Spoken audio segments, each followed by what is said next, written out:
बहुत बहुत स्वागत है बच्चों माध्यमिक शिक्षा विभाग के इस ऑनलाइन शिक्षण व्यवस्था में। मैं मिथिलेश कुमार निषाद, लेक्चरर फिजिक्स, राजकीय जुबली इंटर कॉलेज, आज आपके समक्ष कक्षा 12 के भौतिक विज्ञान विषय के साथ उपस्थित हुआ हूँ। बच्चों, आज का जो हमारा कॉन्सेप्ट है उसका नाम तरंगों का कला संबद्ध एवं कला असंबद्ध योग है। बच्चों, आज की बात शुरू करने से पहले मैं आपको कुछ पंक्तियां दिखाना चाहता हूं, जरा इस पे गौर कीजिए। बच्चों जरा इसे देखिए, ये जो शब्द हैं ये Nobel prize winner Dennis Gabor के शब्द हैं। जरा इसको ध्यान दीजिए। Light added to light can produce darkness, अर्थात प्रकाश से प्रकाश को मिलाने पर अंधेरा पैदा हो सकता है। बच्चों, सामान्य रूप से ये बात आपको असहज लग सकती है, परंतु कुछ विशेष शर्तों के साथ जब दो तरंगे मिलती हैं तो उनमें ऊर्जा का पुनर्वितरण हो जाता है। कहीं पर तीव्रता कम हो जाती है, कहीं पर तीव्रता बढ़ जाती है, लेकिन वो कौन सी शर्तें हैं, वो कौन से कंडीशंस हैं जिन शर्तों के अधीन यह बात सत्य है, आज का जो हमारा कॉन्सेप्ट है वो इसी पर आधारित है। बच्चों, आपके सामने एक चित्र दिखाया जा रहा है। इस चित्र को आप देखिए। मैं इस चित्र का वर्णन आपके सम्मुख रखता हूं। सबसे पहले हम क्या करें, एक बड़ा बर्तन लें, उसमें जल ले लें। जब जल बिल्कुल शांत अवस्था में आ जाए तो दो सुइयों के माध्यम से, दो अलग अलग सुइयों के माध्यम से हम उस जल में विक्षोभ उत्पन्न करें। विक्षोभ इस प्रकार से उत्पन्न करें बच्चों कि जो सुइयां हो वो आवर्ती गति में गतिमान हो, वे एक समान आवर्ती गति करती हुई इस जल को के पृष्ठ में विक्षोभ उत्पन्न कर रही हो। बच्चों, जब यहां पर विक्षोभ उत्पन्न होगा तो यह विक्षोभ एक निश्चित चाल से जल के सतह पर आगे बढ़ने लगेगा। जब वो आगे बढ़ेगा तो माध्यम के कण अपने ही स्थान पर कंपन करने लगेंगे और फलस्वरूप आपको दो वेव्स प्राप्त होंगी, दो तरंगे प्राप्त होंगी। जब ये तरंगे आपस में मिलती हैं तो एक बहुत ही जाना माना सिद्धांत, जिसको अध्यारोपण का सिद्धांत कहते हैं, इस अध्यारोपण के सिद्धांत के अनुसार जो परिणामी विस्थापन है वो दोनों तरंगों के द्वारा उत्पन्न हुए विस्थापन के योग के बराबर हो जाता है और फलस्वरूप परिणामी तीव्रता कहीं पर बहुत अधिक हो जाती है, कहीं पर बहुत कम हो जाती है, कभी कभी शून्य भी हो जाती है। बच्चों, इस बात का जो विश्लेषण है वो हम आपको गणितीय रूप से करके दिखाएंगे। बच्चों, ये मान लीजिए कि यहां पर ये पहली सुई है, इसका नाम S1 है। ये दूसरी सुई यहां पर कंपन कर रही है, इसका नाम S2 है। ये दोनों सुइयां विक्षोभ उत्पन्न करती हैं। इनके विक्षोभ उत्पन्न करने से तरंगे उत्पन्न होती हैं और ये तरंगे माध्यम में संचरित होती हैं। माध्यम का कोई कण ले लेते हैं, कोई बिंदु ले लेते हैं। जब ये तरंगे उस कण पर पहुंचती हैं तो वो उस कण में विस्थापन होने लगता है। बच्चों, मान लेते हैं कि जब पहला तरंग माध्यम के किसी बिंदु पर पहुंचेगा तो उस कण में जो विस्थापन होगा उसका गणितीय स्वरूप होगा y1 = a1 sin omega t minus kx।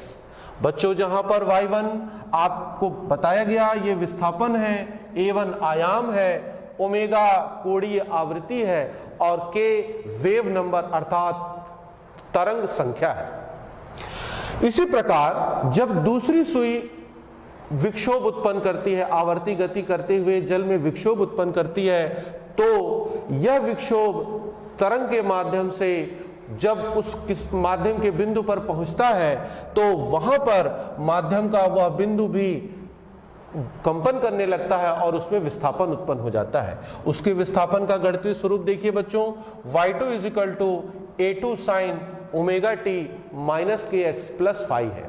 बच्चों ये जो a2 आप देख रहे हैं, ये a2 दूसरे तरंग द्वारा उत्पन्न होने वाला आयाम है। बच्चों यहां पर एक फाई आप देख रहे हैं, इस फाई का हम नाम देते हैं कलांतर अर्थात फेज डिफरेंस। इसका जरा सा मीनिंग समझ लीजिए बच्चों। ये जो पहला इक्वेशन आप देख रहे हैं, इसमें आप omega t minus k x देख रहे हैं, ये कोणांक है साइन का। इस कोणांक को हम नाम देते हैं कला। ठीक इसी तरीके से यहां भी ये कोणांक है, इसे भी आप क्या नाम देंगे, कला।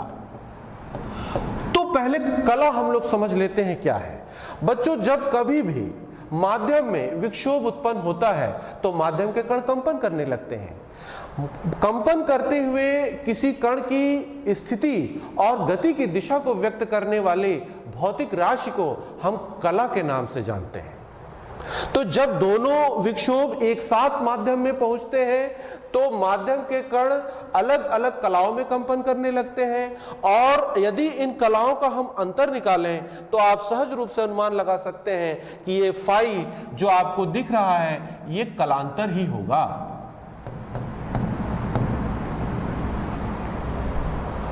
ठीक है। इसके बाद आपको अभी अध्यारोपण का सिद्धांत बताया गया। अध्यारोपण के सिद्धांत के अनुसार परिणामी विस्थापन अलग अलग तरंगों के द्वारा उत्पन्न हुए विस्थापन के योग के बराबर होता है। एक बात याद रखिएगा बच्चों, ये जो अध्यारोपण का सिद्धांत है ये व्यतिकरण के लिए सबसे महत्वपूर्ण सिद्धांत है। इस सिद्धांत के बिना व्यतिकरण की हम कल्पना भी नहीं कर सकते। तो जैसे ही ये दोनों तरंगें मिलती हैं तो आप देखिए इनके दोनों विस्थापन जुड़ जाते हैं। आप देखिए y = y1 + y2 हो जाएगा। y1 की वैल्यू लिखिए a1 sin omega t minus k x, और y2 की वैल्यू लिखते हैं a2 sin omega t minus k x plus phi. अब हम omega t minus k x को a मान लेते हैं और फाई को 1 मिनट के लिए b मान लेते हैं। एक ऐसा अजम्पशन करेंगे। यहां पर sin a + b का फार्मूला आपको याद होगा, इस फार्मूले से इसको हम ओपन करेंगे। देखिए यहां पर हो जाएगा sin a cos b plus cos a sin b का फार्मूले से हम इसको ओपन किए। अगर आप इस एक्सप्रेशन को ध्यान से देखें बच्चों तो आप पाते हैं कि sine omega t minus k x common ले सकते हैं और फिर आपको ब्रैकेट में बचेगा a1 + a2 cos फाई, और फिर यहां पर दूसरे हिस्से में बच रहा है cos omega t minus k x into a2 sin phi. अब यहां पर एक और एजम्पशन लेना है बच्चों। यहां पर a1 + a2 cos फाई को आप a cos थीटा मान लीजिए, और यहां पे a2 sin फाई को a sin थीटा मान लीजिए, जैसा कि हमने आपको समीकरण नंबर 3 में और समीकरण नंबर 4 में एज्यूम करके दिखाया है। अब आप जैसे ही इसे आप रखेंगे तो मैं आपको करके दिखाता हूं। ये फार्मूला हो जाएगा y = sin omega t minus k x a cos theta plus cos omega t minus k x a sin theta. बच्चों आपको एक फार्मूला याद आ रहा होगा sin a + b का, sin a cos b plus cos a sin b। इस फार्मूले का यूज करके आप लिख सकते हैं sin omega t minus k x plus theta, जो कि मैं आपको यहां करके दिखा रहा हूं। देखिए तो परिणामी विस्थापन का जो एक्सप्रेशन होगा वो होगा a sin omega t minus k x plus theta. अब आपके विचार आपके मन में उत्पन्न हो रहा होगा कि आखिर ए क्या है। दरअसल ये कैपिटल A परिणामी आयाम है और ये जो थीटा है ये एक नया नियतांक है।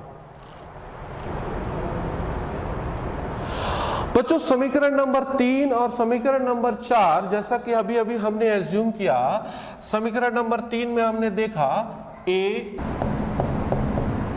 cos theta is equal to a1 plus a2 cos phi, और a sin थीटा का वैल्यू a2 sin फाई था।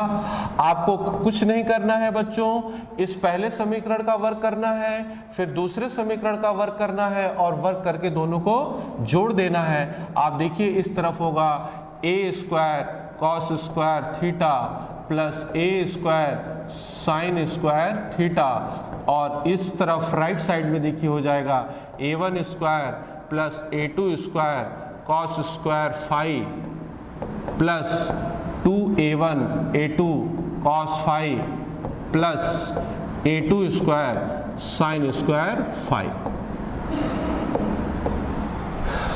बच्चों अगर आप a स्क्वायर यहां से कॉमन ले लें तो आप देख सकते हैं cos square theta plus sin square theta आ जाएगा, जिसको आप 1 मान सकते हैं। और फिर यहां से आप देखिए ये हो जाएगा a1 square plus a2 square plus 2a1 a2 cos phi. ठीक यही एक्सप्रेशन बच्चों मैंने यहां पे लिया, a square is equal to a1 square plus a2 square plus 2a1 a2 cos phi. यहां पर ये परिणामी आयाम का व्यंजक है बच्चों, लेकिन अभी मात्र हमें आयाम प्राप्त हुआ, अभी तीव्रता का मान निकालना बाकी है। तो जरा ये समझ लें तीव्रता क्या है। तीव्रता बच्चों आयाम के वर्ग के अनुक्रमानुपाती होता है। तो यहां पर देखिए ये तीव्रता का जो फार्मूला होगा वो होगा I इज इक्वल टू के ए स्क्वायर। जहां ये जो k देख रहे हैं आप, ये k एक अनुक्रमानुपाती नियतांक है। आपको कुछ नहीं करना है, यहां से इस इक्वेशन से a स्क्वायर की वैल्यू यहां पे रख देनी है। तो फिर a स्क्वायर की वैल्यू आप देखिए a1 square plus a2 square plus 2a1 a2 cos phi है, आप k का अंदर मल्टीप्लाई कर दीजिए और फाइनली आप देखिए आएगा कि a1 square plus k a2 square plus 2 under root k into a1 plus into under root k into a2 cos phi, और k a1 स्क्वायर I1 है, k a2 स्क्वायर I2 है, और यहां पर आपका फिर cos फाई आ जाता है। फाइनली ये आपको फार्मूला मिलता है, जहां पर ये जो I आप देख रहे हैं ये परिणामी तीव्रता का सूत्र है। I1 पहले स्रोत के द्वारा उत्पन्न तरंग के से जो तीव्रता उत्पन्न हुई है वो I1 है, दूसरे तरंग के द्वारा जो तीव्रता उत्पन्न हुई है वो I2 है, और फाई दोनों तरंग स्रोतों के बीच का कलांतर है।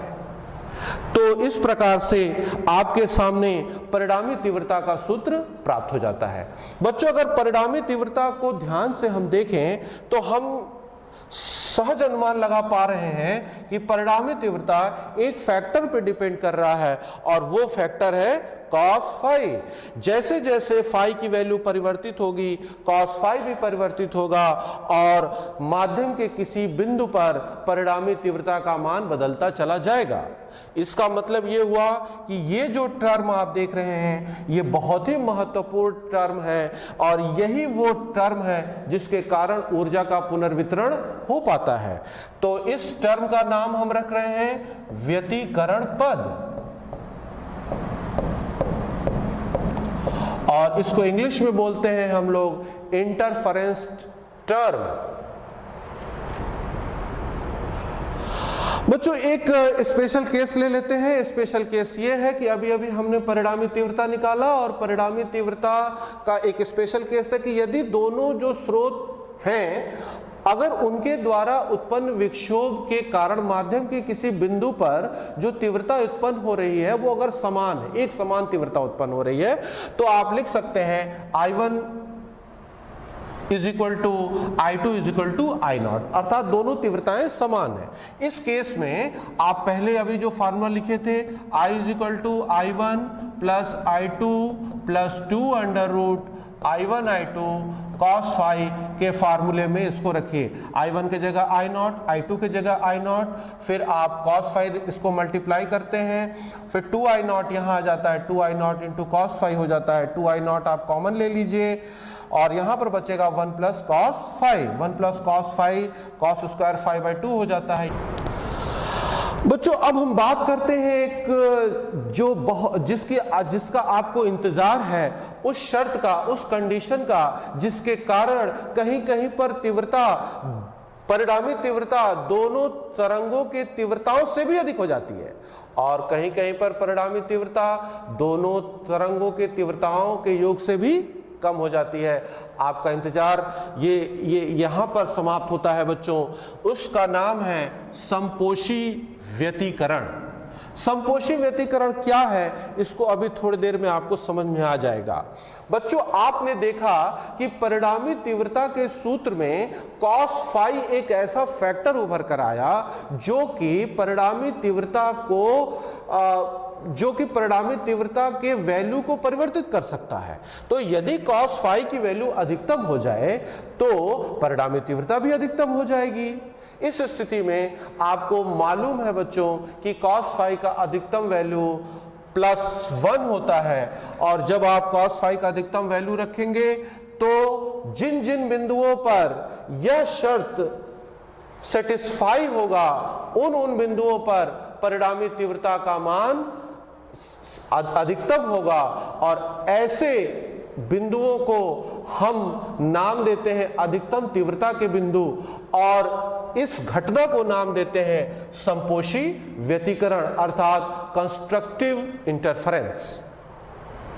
बच्चों जरा इस मैथमेटिकल कंडीशन पर आते हैं। ये मैथमेटिकल कंडीशन ये कहता है कि अगर cos phi की वैल्यू +1 है, इसका अर्थ ये हुआ कि phi की वैल्यू 0 हो सकती है, ±2 पाई, ±4 पाई, ±6 पाई एंड सो ऑन, कुछ भी हो सकती है इसी क्रम में। अगर इस क्रम को, इस सीरीज को आप जनरलाइज्ड फॉर्म में लिखना चाहें तो आप लिखते हैं phi ±2n पाई, जहां पर n की वैल्यू हो जाती है 0, 1, 2, 3 एंड सो ऑन। तो इस प्रकार से ये जो शर्त है ये बता रहा है कि जब जब कालांतर ±2n पाई होगा हर बार परिणामी तीव्रता अधिकतम हो जाएगी। बच्चों ये तो रहा कालांतर की बात, लेकिन कालांतर के अलावा मेरे पास एक और भौतिक राशि है जिसके द्वारा हम इसी शर्त को उस भौतिक राशि के पदों में व्यक्त करेंगे। बच्चों उसका नाम है पथांतर। ये क्या है इसको जरा समझिए। या आपको जो उदाहरण दिया गया था बच्चों याद आ रहा है, ये जल की द्रोणिका में ये पहली सुई है, ये दूसरी सुई है। पहली सुई के द्वारा जो विक्षोभ उत्पन्न हुआ है वो माध्यम के किसी बिंदु Q तक उसे पहुंचने में जो दूरी चलनी पड़ रही है वो है आपका 7 लैम्डा, अर्थात 7 टाइम्स ऑफ वेवलेंथ। लैम्डा यहाँ पे तरंग दैर्घ्य है। और दूसरी सुई के द्वारा जो विक्षोभ उत्पन्न हुआ उसे माध्यम के किसी बिंदु तक पहुंचने में 9 लैम्डा की दूरी तय करनी पड़ रही है। बच्चों जरा बताइए कि इन दोनों के द्वारा चली गई दूरियों का अंतर क्या है। निश्चित रूप से आप बता सकते हैं 2 लैम्डा, और यही 2 लैम्डा इसी को हम नाम देंगे पथांतर। अर्थात जब दो स्रोतों के द्वारा विक्षोभ उत्पन्न होता है, माध्यम में संचरित होता है, तो माध्यम के किसी बिंदु तक पहुंचने में उन स्रोतों के द्वारा तरंगों को जो दूरी चलनी पड़ती है, जो दूरी तय करनी पड़ती है, उनके बीच के अंतर को ही हम पथांतर कहते हैं। तो बच्चों ये पथांतर है और पथांतर को पथांतर का कालांतर के साथ जो संबंध है वो है डेल्टा x = λ/2 पाई इंटू कालांतर। इससे आप एकदम बिल्कुल क्लियर है बच्चों कि यदि हमें कालांतर पता हो तो हम पथांतर भी पता कर सकते हैं। देखिए पथांतर की value delta x λ/2 pi into phi की वैल्यू यहां रख दीजिए बच्चों 2n पाई, अभी हमने यहां पे निकाला, प्लस माइनस आप देखिए 2 पाई कैंसिल कर दीजिए तो फाइनली आएगा आपके पास n लैम्डा। देखिए यहां पर जो पथांतर है वो प्लस माइनस एन लेमडा आ रहा है। अगर आप इसे ओपन करें इस कंडीशन के साथ, जब आप n इज इक्वल टू 0 रखेंगे तो पथांतर 0, 1 रखेंगे तो plus minus lambda, plus minus 2 lambda, plus minus 3 lambda and so on. इसका अर्थ समझिए बच्चों, इसका अर्थ ये हुआ कि जब जब पथांतर 0 होगा परिणामी तीव्रता अधिकतम होगी, जब जब पथांतर 2 लेमडा के बराबर होगा, प्लस माइनस 2 लेमडा के बराबर होगा, तो भी परिणामी तीव्रता अधिकतम होगी। अर्थात 3 लेमडा, 4 लेमडा, 5 लेमडा, जैसे जैसे ये क्रम बढ़ता जाएगा, जब जब ये शर्त फॉलो होगा, तीव्रता आपको अधिकतम प्राप्त होगी। और इस घटना को हम नाम दिए हैं संपोषी व्यतिकरण, और ये चित्र में आपको दिखाया जा रहा है। क्या बच्चों अब आप बता सकते हैं कि बिंदु Q पर परिणामी तीव्रता अधिकतम होगी या न्यूनतम होगी? जरा बताइए। बिल्कुल सही सोच रहे हैं आप। यहां पर देखिए पथांतर S2Q माइनस S1Q की वैल्यू 2 लेमडा के बराबर है, और अगर आप ध्यान दें तो पथांतर का ये कंडीशन फॉलो हो रहा है, और ये कंडीशन बताता है कि व्यतिकरण कैसा होगा, संपोषी व्यतिकरण होगा। इसके बाद एक और शर्त है बच्चों, उस शर्त की चर्चा हम लोग कर लेते हैं। नहीं, उस शर्त से आने से पहले एक बार हम ये तो निकाल लें कि अधिकतम तीव्रता अगर प्राप्त हो रही है तो वो है कितनी, उसका वैल्यू कितना है, ये हम आपको निकाल के दिखा रहे हैं। आपके पास बच्चों परिणामी तीव्रता का सूत्र है, आपको याद होगा, I is equal to I1 plus I2 plus 2 under root I1 I2 cos phi. याद है ये फार्मूला? इस फार्मूले में हमको ये संपोषी व्यतिकरण की शर्तों को रखना पड़ेगा। I1 के जगह I1, I2 के जगह I2, और cos फाई की जगह आपको क्या रखेंगे बच्चों, +1। याद आ रहा है आपको? ये वही शर्त है जिसके कारण जो तीव्रता अधिकतम हो जाती है। तो देखिए हमने यहाँ पे +1 रख दिया, और फिर जब आप इसको सॉल्व करेंगे तो आपको आएगा under root I1 plus under root I2 whole square. अगर आप इसे ध्यान से देखें तो ये फार्मूला आ रहा है I1 plus I2 plus 2 under root I1 I2। ये बहुत ही मर्म लिए हुए ये एक्सप्रेशन आपके सामने है। मतलब ये है बच्चों कि संपोषी व्यतिकरण के समय जो परिणामी तीव्रता होगी वो दोनों तरंगों के तीव्रताओं के योग से भी कुछ अधिक होगी। और वो कितनी अधिक होगी वो देखिए, उसकी वैल्यू है 2 under root I1 into I2। दरअसल ये होता कैसे है? होता ये है बच्चों कि ऊर्जा का पुनर्वितरण हो जाता है। कहीं से ऊर्जा घटती है तो कहीं पे ऊर्जा बढ़ जाती है। ये ऊर्जा जो बढ़ी हुई प्रतीत हो रही है बच्चों, दरअसल ये कहीं से उत्पन्न नहीं हुई है, दरअसल मात्र इसका पुनर्वितरण हुआ है। अभी जहां से पुनर्वितरण होकर के आएगा वो कंडीशन भी आप इंतजार कीजिए, आपके सामने आ रहा है। तो इस प्रकार से जब परिणामी आयाम का फॉर्मूला निकालते हैं तो आपके सामने आ जाता है A1 प्लस A2। अब हम बात करेंगे बच्चों अगले शर्त की, जिसका नाम है विनाशी व्यतिकरण। ये एक घटना है, ये घटना तब घटित होगी जब परिणामी तीव्रता न्यूनतम अथवा 0 हो जाएगी। लेकिन उसके लिए क्या शर्त है ये आपके सामने है। शर्त यह है बच्चों कि आपको मैंने बताया कि परिणामी तीव्रता cos फाई नामक फैक्टर पर डिपेंड करता है, और cos फाई की वैल्यू अगर घट जाती है तो तीव्रता घट जाती है, cos फाई की वैल्यू बढ़ जाती है तो तीव्रता भी बढ़ जाती है। तो आप जरा सा सोच के बताइए cos फाई की मिनिमम वैल्यू कितनी होती है? बिल्कुल सही सोच रहे हैं आप, -1। तो जैसे ही cos फाई की वैल्यू आप -1 रखेंगे तो परिणामी तीव्रता न्यूनतम हो जाएगी, और इस घटना को आप नाम देंगे विनाशी व्यतिकरण अर्थात डिस्ट्रक्टिव इंटरफेरेंस। बच्चों मैथमेटिक्स के अगर आप थोड़ा सा भी जानकारी रखते हैं तो आप यहां से देख सकते हैं कि जब जब cos फाई की वैल्यू -1 होगी तो वो फाई की वैल्यू होगी +- पाई, +- 3 पाई, +- 5 पाई एंड सो ऑन। और अगर आप इस सीक्वेंस को अगर आप जनरलाइज्ड फॉर्म में लिखना चाहते हैं तो आप लिखेंगे +-2n+1 इंटू पाई, जहां पर n की वैल्यू होगी 1 2 3 4 एंड सो ऑन। जब आप n की वैल्यू 0 रखोगे तो आपको +- पाई कालांतर मिलेगा, n की वैल्यू 1 रखोगे तो +- 3 पाई मिलेगा एंड सो ऑन। तो तो ये शर्त आपको ये कहता है बच्चों कि अगर दो तरंगों के द्वारा अगर किसी माध्यम के किसी बिंदु पर कलांतर का मान plus minus pi, plus minus 3 पाई, प्लस माइनस 5 पाई इत्यादि के शर्तों को अगर पूरा करता है तो वहां पर माध्यम की उन बिंदुओं पर तीव्रता न्यूनतम हो जाएगी। अब जरा इसी बात को, जैसे हमने पिछले आपको कंसेप्ट में देखा, पिछले शर्त में कि हमने पथांतर में इसको कन्वर्ट किया था, तो जब पथांतर में इसको आप कन्वर्ट करेंगे तो पथांतर का फार्मूला आपको याद है। देखिए delta x equal to lambda by 2 pi into 5। अगर आप बच्चों 5 का वैल्यू रख देते हैं तो पथांतर डेल्टा x की वैल्यू आपको मिल जाती है। तो आप चाहे तो रख सकते हैं यहाँ पे लैम्डा अपॉन 2 पाई पथांतर की वैल्यू। देखिए यहाँ पर क्या है आपका है 2n plus 1 into pi with plus minus. आप जैसे जैसे इसको कट करेंगे आप देखिए 2n plus 1 into lambda by 2 आ जाएगा। देखिए तो पथांतर हो जाता है plus minus lambda by 2, plus minus 3 lambda by 2, plus minus 5 lambda by 2, और इसका जनरलाइज्ड फॉर्म हो जाता है plus minus 2n plus 1 into lambda by 2।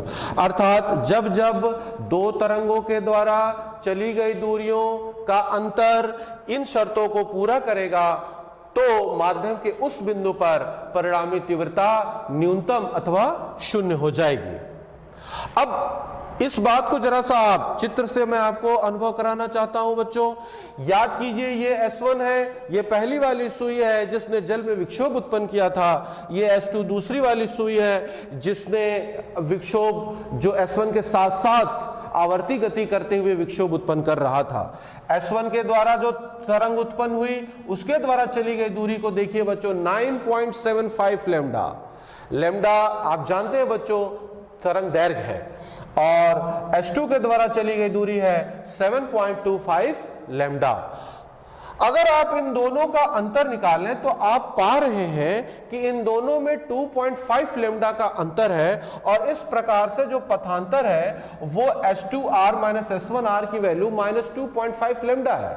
और अगर आप ध्यान दें तो ये माइनस 2.5 लैम्डा विनाशी व्यतिकरण के शर्त को पूरा करता है। तो क्या अब आप बता सकते हैं कि माध्यम के किसी बिंदु R पर तीव्रता कैसी होगी? बिल्कुल सही सोच रहे हैं आप, यहां पर बिल्कुल मिनिमम इंटेंसिटी होगी, यहां पे I मिनिमम प्राप्त होगा, यहां की तीव्रता बिल्कुल घट जाएगी। लेकिन वो घटी हुई तीव्रता कितनी होगी, उसका सूत्र क्या होगा, ये आपके सामने है। I मिनिमम के लिए आपको बताया गया है बच्चों कि जो आपकी तीव्रता का फार्मूला है I1 plus I2 plus 2 under root I1 I2 cos phi में cos फाई की जो वैल्यू है इसको आपको -1 रख देना है। जैसे ही आप रखेंगे तो ये देखिए I1 plus I2 minus 2 under root I1 I2 आ जाएगा। अगर आप इसे सॉल्व करें तो ये होगा under root I1 minus under root I2 whole square. इस फार्मूले को अगर आप देखें बच्चों तो आप देख सकते हैं कि जो न्यूनतम तीव्रता है वो कितनी है। वो पहली तीव्रता, पहले तरंग द्वारा उत्पन्न की गई तीव्रता प्लस दूसरे तरंग द्वारा उत्पन्न की गई तीव्रता के योग से कुछ कम है। अर्थात ये 2 अंडर रूट I1 I2 ये जो वैल्यू कम हो रहा है, ये याद कीजिए संपोषी व्यतिकरण में इतनी ही तीव्रता बढ़ गई थी और विनाशी व्यतिकरण में इतनी ही तीव्रता घट जा रही है। दरअसल ये हो कुछ नहीं रहा है बच्चों, कहीं से ऊर्जा की उत्पत्ति नहीं हो रही है, कहीं ऊर्जा का विनाश नहीं हो रहा है, बल्कि ऊर्जा का रिडिस्ट्रीब्यूशन हो रहा है। विनाशी व्यतिकरण की ऊर्जा संपोषी व्यतिकरण के पास जा रही है, वहां पर तीव्रता अधिकतम हो जा रही है और विनाशी व्यतिकरण की तीव्रता कम हो जा रही है। ये बिल्कुल law of conservation of energy ही तो है। ये कोई नई चीज आप नहीं पढ़ रहे हैं बच्चों। और जो न्यूनतम आयाम का सूत्र होगा वो दोनों आयामों के अंतर के बराबर होगा। इसे आप देख सकते हैं, यहां से डायरेक्टली आप यहां पर पहुंच सकते हैं। बच्चों अब हम बात करेंगे उस शर्त की कि जिसके कारण जहां से मैंने अपनी क्लास का शुरुआत किया था। डेनिस गेबर के शब्द को याद कीजिए कि प्रकाश से प्रकाश को मिलाने पर अंधेरा पैदा हो सकता है। लेकिन ये सहज रूप से सामान्य तौर पे ऐसा नहीं होता, कुछ शर्तों के अधीन होता है। वे शर्त क्या है, इनकी चर्चा तो मैंने आपसे विधिवत किया और आपने बहुत ही मन लगा करके इसे समझा। लेकिन अब हम थोड़ा सा उससे आगे बढ़ते हैं बच्चों। जो जल की द्रोणिका हमने ली थी जल की, उसमें जो सुइयों का कंपन हो रहा था, वे किस प्रकार से कंपन कर रहे थे, याद आ रहा है आपको? मैंने आपसे कहा था वे आवर्ती गति में कंपन कर रहे थे, उनका कंपन आवर्ती गति था। तो उनके द्वारा जो विक्षोभ उत्पन्न हुआ और उनके द्वारा जो तरंग उत्पन्न हुआ, उनके कलांतर का मान समय के साथ अपरिवर्तित रहा। इस स्थिति में जब संपोषी व्यतिकरण की शर्त सेटिस्फाई हुई या विनाशी व्यतिकरण की शर्त सेटिस्फाई हुई, तो आपको मैक्सिमा और मिनिमा मिला। इस प्रकार से आपको अधिकतम और न्यूनतम तीव्रताओं का एक पैटर्न मिला और यह पैटर्न समय के साथ आपको स्थिर दिखेगा।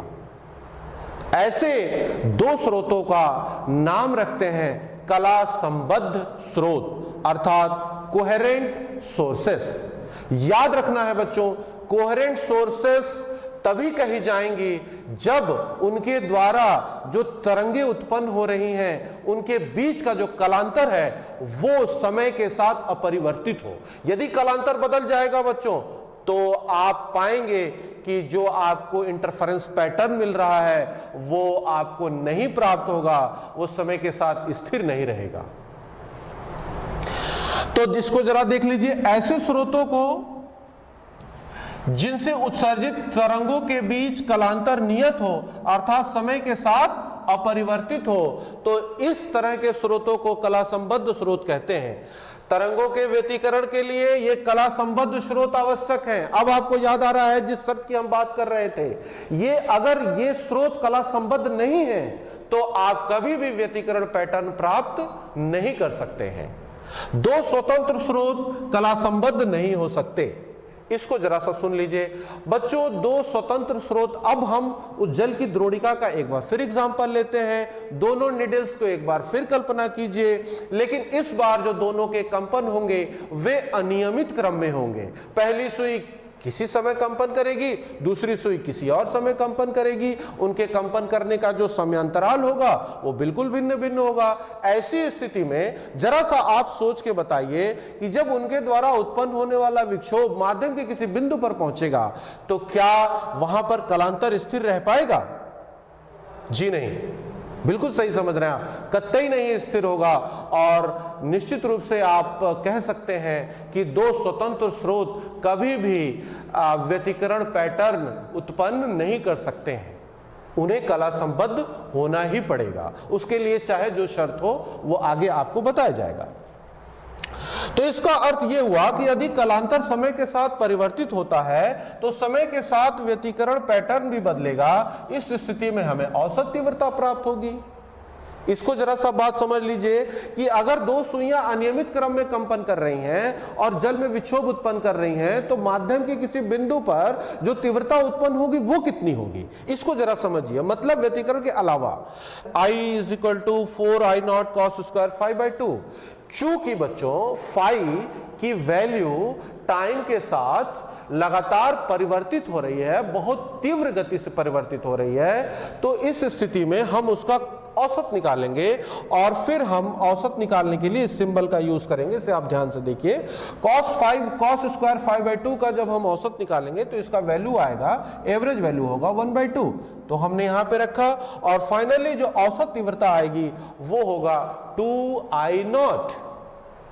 क्या हुआ इसका अर्थ? इसका अर्थ यह हुआ कि पहले तरंग के द्वारा उत्पन्न की गई तीव्रता प्लस दूसरे तरंग के द्वारा उत्पन्न की गई तीव्रता का जो योग होगा वही मात्रा आपको प्राप्त होगा। इसमें जो एक्स्ट्रा टर्म आ रहा था 2 × √I1I2, एक बार आ रहा था, एक बार जुड़ रहा था और एक बार घट रहा था, वो अब आपको नहीं मिलेगा। अर्थात जो परिणामी तीव्रता होगी वो मात्र दोनों स्रोतों के द्वारा उत्पन्न तीव्रताओं के योग के बराबर होगी। ये तो एक सहज घटना है बच्चों, एक सामान्य घटना है जिस पर आप विश्वास कर लेते हैं। लेकिन अगर आपको व्यतिकरण चाहिए, आपको पैटर्न बनाना है, तो आपको ये जो दोनों स्रोत होने चाहिए ये कला संबद्ध होने चाहिए, अर्थात इनके बीच का जो कलांतर हो वो समय के साथ परिवर्तित नहीं होना चाहिए।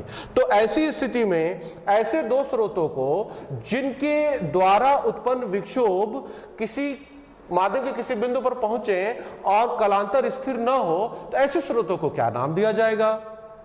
बिल्कुल सही सोच रहे हैं आप, उनका नाम होगा कला असंबद्ध स्रोत, अर्थात इनकोहेरेंट सोर्सेस।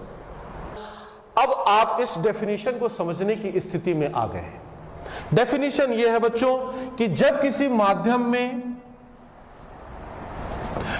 माध्यम में समान आवृत्ति और लगभग समान आयाम की दो तरंगें एक ही दिशा में संचरित होती हैं, जैसे कि यहां पर हमने एग्जांपल लिया था, तो उनकी अध्यारोपण से जो परिणामी तरंग की तीव्रता प्राप्त होती है वो कुछ बिंदुओं पर अधिक हो जाती है, अर्थात यहां पर I max मिलता है, और कुछ बिंदुओं पर बहुत कम हो जाती है, अर्थात यहां पर I minimum मिलता है।